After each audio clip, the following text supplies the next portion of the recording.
Hi there. In this short video, we will walk you through how to create your own HealthCare.gov account step by step. You can follow along on your screen and pause the video anytime. So let's get started. The very first step here is to go to HealthCare.gov. You can start up by opening any of your web browser, whether it's Google Chrome, Microsoft Edge, or if you're using a Mac, you could use the Safari as well. In the search bar, you're going to type in HealthCare.gov.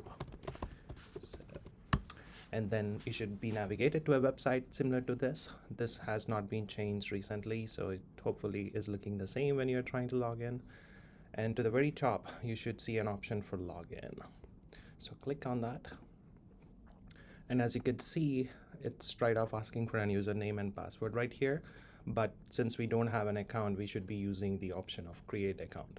But if you do have an account, and your email address, and type that in here and the password.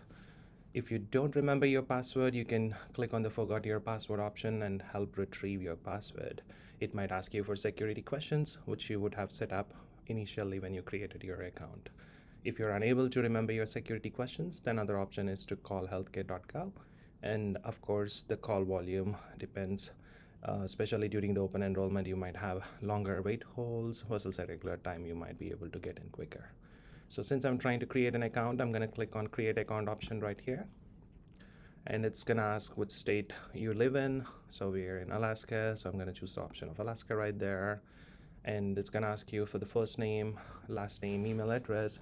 So in this case, since this is for demonstration purposes, I'm going to use some dummy first and last names like John Doe. And I do have a dummy email address we created, so I'm going to use Alaskan John 907@gmail.com.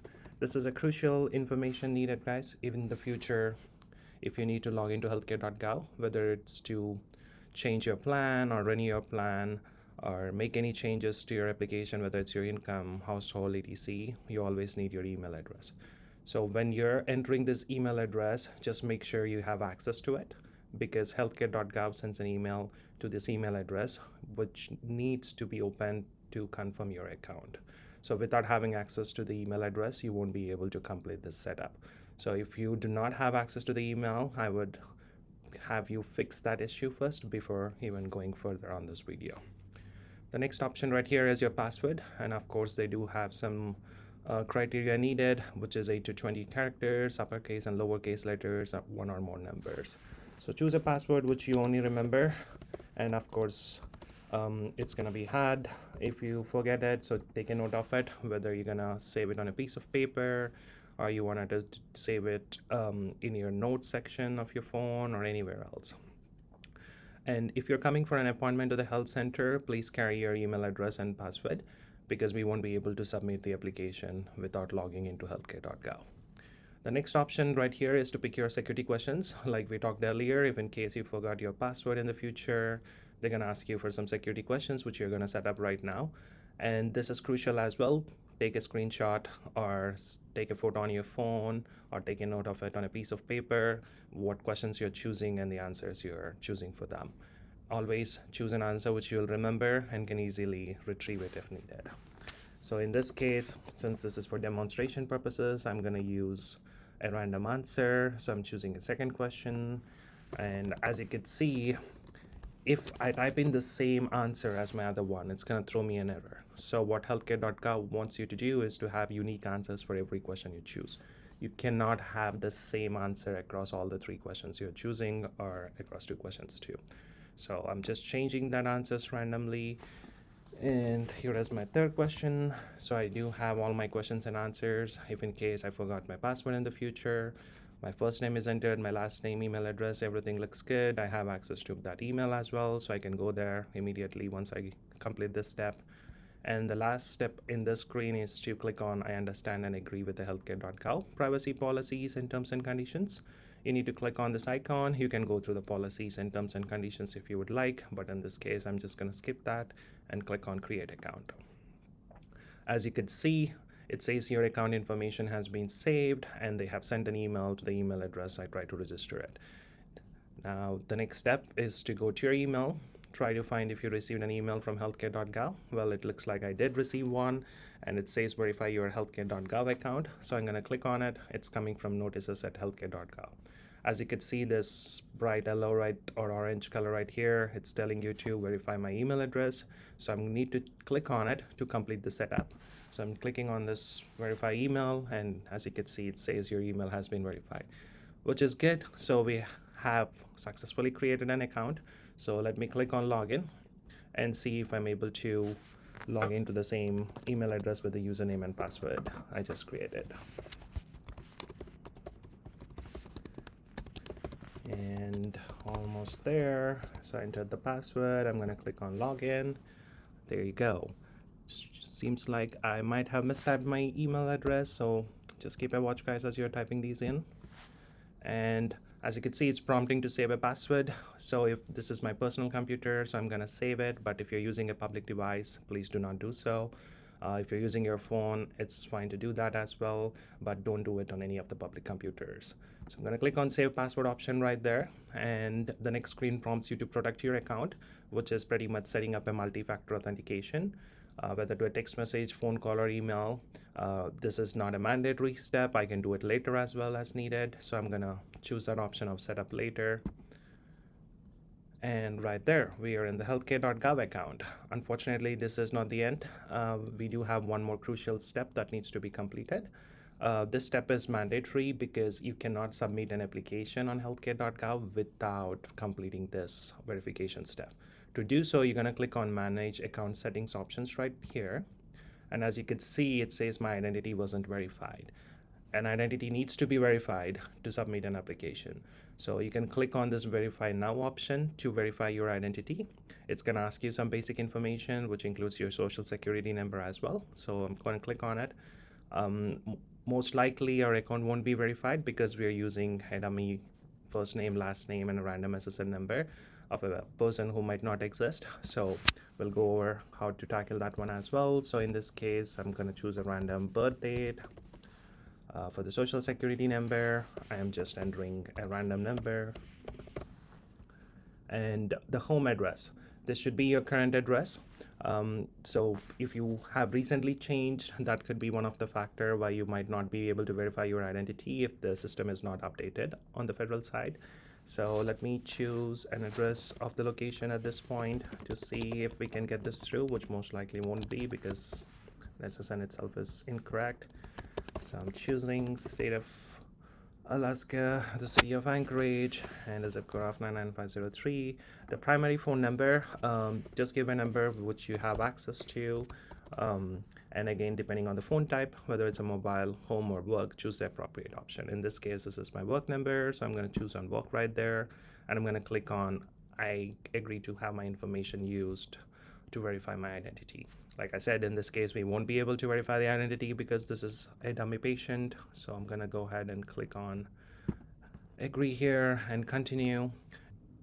Well, looks like as expected, our identity has not been verified, guys, in this case. Because we were using a dummy patient. If your identity has been verified on the screen, it will just show you with a green checkbox saying your identity has been verified. If it is, that's the end, like you're able to create an account and verify the identity. But unfortunately, in this case, because the identity has not been verified, it's giving us another option, which is to submit some documents to verify the identity. You might also see a different screen where it's going to direct you to call Experian, and it'll give you a number to call Experian, along with a code to provide to Experian when you're calling them. If that's the case, you can give that a try. You can call Experian, provide the information they're asking for. The call volume time varies. It could take anywhere between 5 to 10 minutes or also 20 to 30 minutes as well, depending on the number of incoming calls they have. But in this case, for us, it did not ask us to call Experian. It simply asked us to submit the documents. So we could do so right here. If you are doing this step on your phone, it might be more easier where you can simply take a photo on your phone and simply upload it. But if you're on your laptop or your personal computer, you might need to have the document scanned in order to load it into the system. Well, there are certain requirements in terms of documents. As you could see, they're asking it to be in one of the formats like PDF, JPEG, JPG, etc. And they're asking the file size to be under 10 MB. You could use any of the compression tools available to reduce the file size. If your file size is more than 10 MB, that's a better way to do it. Unfortunately, HealthCare.gov would not accept if it's over 10 MB.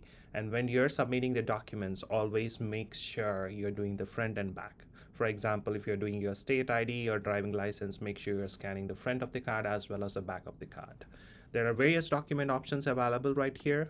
You could use social security card if you have it handy. You could use driving license, voter registration card, and everything. So once you choose the option which you have handy, you're going to click on select files and upload it, whether it's on your phone or whether it's your PC. Just upload, select the file, and scroll down, and you could click on submit documents. So once you submit the documents, you should receive an email most probably between 1 to 3 business days once the identity has been confirmed.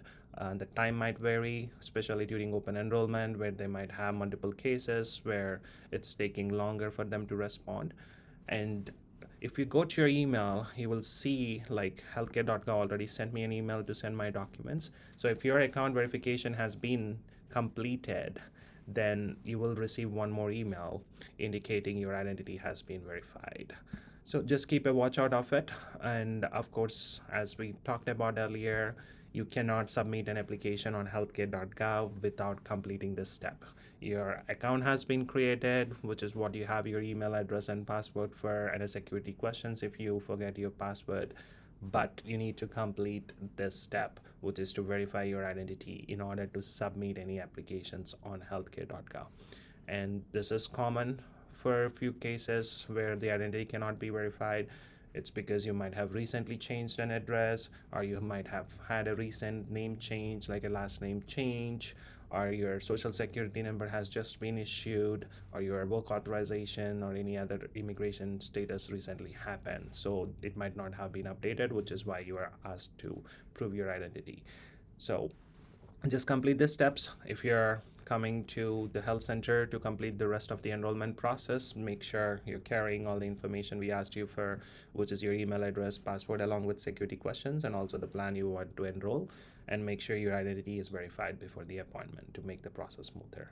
I hope this video is helpful and you're able to create an account, and hopefully the identity is immediately verified without you having to go through this particular step of uploading the documents. If in case you're a person who do not prefer to use the electronic route, there is another option as well, but electronic is the quickest. That to uploading the document is the quickest way. So you can also mail it, and I can show you the address where you can mail it, which is the Health Insurance Marketplace, Attention Documentation, 465 Industrial Boulevard, London, Kentucky, 40750. But it's not suggestible because it's going to take a long time for them to receive it and process it, so it's better to simply do it online. Please do not try to fax them or email these documents because they won't accept. Well, thank you everyone. We appreciate you all.